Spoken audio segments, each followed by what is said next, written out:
Somos Gisela Untoiglich, psicoanalista argentina, y Viola Stavchansky, psicoanalista mexicana, y les vamos a leer conjuntamente la introducción del libro que escribimos, Infancias entre espectros y trastornos, que fue publicado por la editorial Paradiso en México.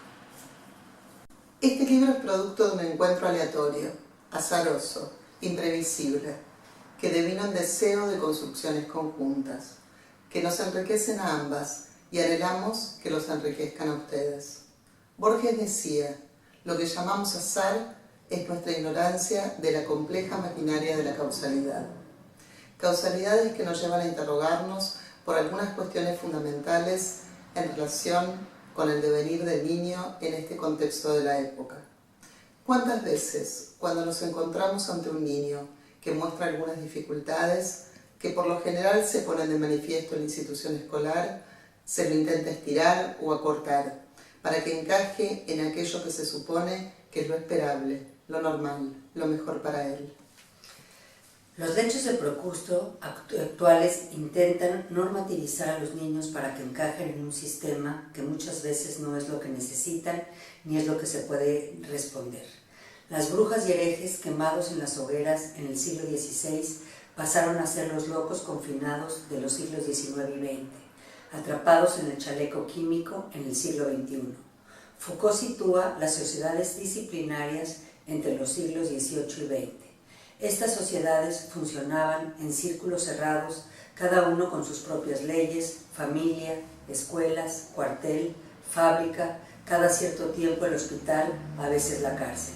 Les planteaba que las sociedades disciplinarias han sido reemplazadas por las sociedades de control, aunque ambos modelos conviven.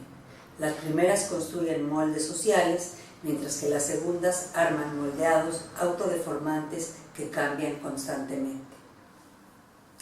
En las sociedades disciplinarias, el poder estaba regulado por consignas. En las sociedades de control, lo esencial son las cifras. La cifra es una contraseña. En ese sentido, el DSM-5, el Manual Diagnóstico y Estadístico de los Trastornos Mentales, es coherente con esta línea de pensamiento, ya que los diagnósticos son códigos que se convierten en cifras que permiten a los usuarios acceder a ciertas prestaciones y al poder médico controlar a sus enfermos, tanto como al poder farmacéutico controlar a sus clientes. Las masas se convierten en datos estadísticos de consumidores o potenciales consumidores. Se consumen objetos que dicen, calman la angustia. Se consumen diagnósticos, se consumen soluciones express. La medicalización es un arma que funciona al servicio de los mercados y logra la obediencia. Las patologías por las cuales se consultan hoy están más ligadas a las fragilidades narcisistas, al desamparo de la época. Entonces, ¿cuál es el lugar del analista en tiempos donde lo prioritario es el rendimiento? ¿Cómo convive la propuesta psicoanalítica de detenerse a revisar y de ir paso a paso a la constitución de la subjetividad con el mandato de perentoriedad existente? En la actualidad nos encontramos con una exacerbación de las políticas neoliberales, que también se manifiestan en los modos de pensar y abordar la clínica. Época en la cual la economía de mercado, el individualismo, la supervivencia de los mejores y más brillantes se convierte en un neodarwinismo social predatorio, que no garantiza la existencia y vuelve insignificantes las luchas colectivas por los derechos. Así se naturalizan las diferencias, se biologizan las dificultades, transformándolas en déficits neurobiológicos de supuesto origen genético no comprobado, pero que tiene eficacia en el imaginario social. Cuando los problemas que están por fuera del área de la medicina son definidos en términos de trastornos y abordados como problemas médicos, estamos ante un proceso de medicalización de la vida. Así, predomina una lógica cortoplacista que se pone de manifiesto también en los modos de construir diagnósticos.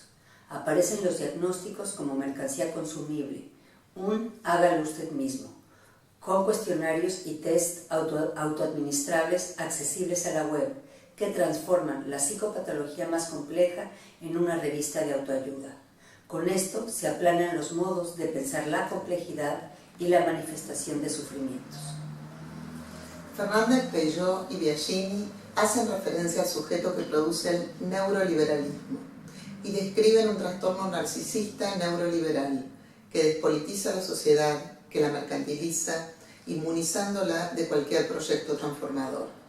Una ética gladiatoria de supervivencia, en la cual los excluidos son el daño colateral de un sistema que les dio a todos, supuestamente, las mismas oportunidades que algunos no supieron aprovechar. La ideología neoliberal alimenta el status quo de una sociedad antropofágica, en la cual hay lugar para pocos. La época neoliberal es insistente en fabricar sujetos completos, plenos, idílicos, sin fracasos y sin fisuras. Si lo pensamos detalladamente, esta exigencia que empuja al mismo sistema coloca a los individuos del lado del goce, más que del deseo, es decir, del lado de la idea de satisfacción perpetua y continua, que no es más que el alimento narcisista como fanatismo puro. Ante este panorama, el psicoanálisis y su práctica clínica tienen otro decir y otro hacer. Ese que apuesta con su silencio a la producción de sujetos que no se forman en la fila en la que son mirados por el Estado, no se conforman. El psicoanalista, que toma en cuenta la complejidad de la época, puede ser un posibilitador de oportunidades en tanto propicie encuentros subjetivizantes, aloje al otro en su otredad y ayude a tejer tramas de sostén que sustenten al niño y a sus padres. En este libro hacemos referencia al jugar como una fuerza productiva que produce subjetividades. En el espacio lúdico transferencial, el niño pone a jugar las propias significaciones de su historia y las va transformando a medida que deviene el jugar. El juego, en el análisis, es un texto escrito entre dos. No es un guión que existe previo al encuentro. Se construye en ese encuentro. Algunas veces en ese jugar se producen acontecimientos imprevisibles. En el jugar como acontecimiento emerge una verdad del sujeto que no existía antes de inventar la escena lúdica. Para Badiou, el acontecimiento es azaroso, imposible de ser anticipado fuera de esa situación singular. Cuando se produce, algo esperanzador se habilita. En el acontecimiento siempre emerge algo novedoso que no estaba allí antes, que se crea en ese encuentro. La singularidad no tiene cálculo, no sorprende. El acontecimiento siempre está por venir, pero a condición que alguien apueste por su posibilidad de producción.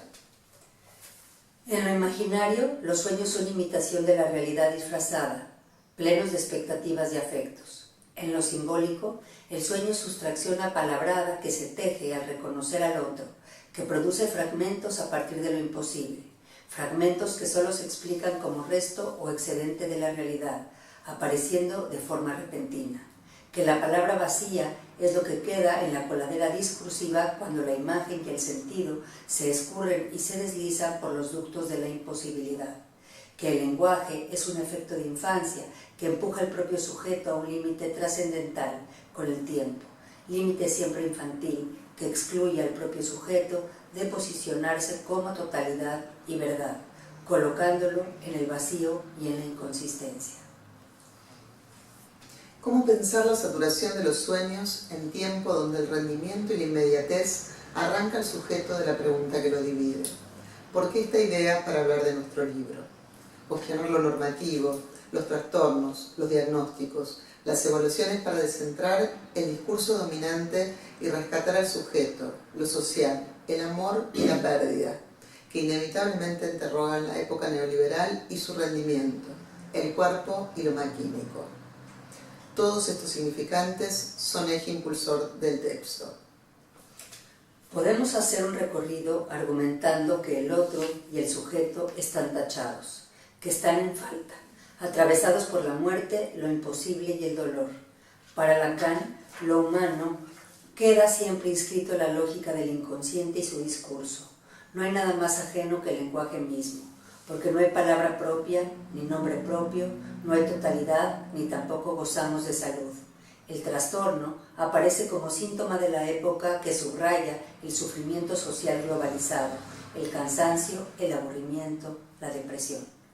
Así también, infancias implica intervalo, rompe y corrompe el poder y su discurso, con el tiempo y su historia. Infancias es distancia que anuncia sin explicar su sentido, es recorte fallido de recuerdos, es palabra que remite al corte de lo vivido. Ausencia donde el recuerdo es el adorno estético que enmarca la imposibilidad misma de lo infantil. Infancias que lejos de ser un momento evolutivo, es significante que se inserta en los huecos del hablante. Infancias es dejarse siempre en lo plural, en tanto también insiste en la pregunta alrededor de la pluralidad de la infancia, lo espectral, los bordes, las psicosis infantiles y el lenguaje, así como los trastornos de la época y la clínica. Es una apuesta crítica y clínica, porque se trata de pensar ese algo nuevo que tiene lugar. Algo nuevo que no es forzar la gestación de una idea inédita nunca antes dicha, sino lo novedoso del encuentro de ideas y significantes en el espacio analítico. De esta manera, no hay posibilidad de hablar del niño ni de infancia si no es a partir del universo simbólico, de la singularidad y de lo plural, pues es desde ahí donde el sujeto se reconoce en diferencia ante un mundo que empuja a lo global y al consumismo. Hablar de infancias exige reubicar al sujeto en un plano estructural, lo que significa que es en relación con los fenómenos del lenguaje y los discursos que el sujeto se estructura, se delimita y se posiciona. Así las palabras de Byung-Chul Han. El niño se ve arrebatado por la infinitud del cielo vacío, es arrancado de sí mismo y desinteriorizado hacia un afuera atópico, es deslimitado y desvaciado. Este acontecimiento desastroso, esta irrupción del afuera, de lo totalmente otro, se realiza como un despropiar, expropiar, como supresión y vaciamiento de lo propio, a saber, como muerte, vacío del cielo, muerte diferida, desastre. Pero ese desastre llena al niño de una alegría devastadora, es más, de una dicha de la ausencia. ¿Por qué tensar la biopolítica, el poder, los discursos dominantes en el trabajo analítico con niños? ¿Por qué pensar las infancias a partir de lo que arroja el capitalismo neoliberal y sus efectos? En este libro llevamos a cabo una lectura artesanal de la infancia, en relación con el discurso capitalista, donde consideramos que hay algunos puntos de discusión, de encuentro y de separación. Así tomamos como premisas a la infancia, el espectro, el poder y el sujeto. ¿De qué modo y bajo qué reglas los diagnósticos de la época pueden leerse en la clínica como un síntoma, donde hay que devorarlo todo, incluso el resto? Todavía es más complejo, porque resulta que estas reglas están orientadas hacia una ética. Para decirlo de una vez, una ética donde el deseo radicaliza y desarticula todo intento de universalidad.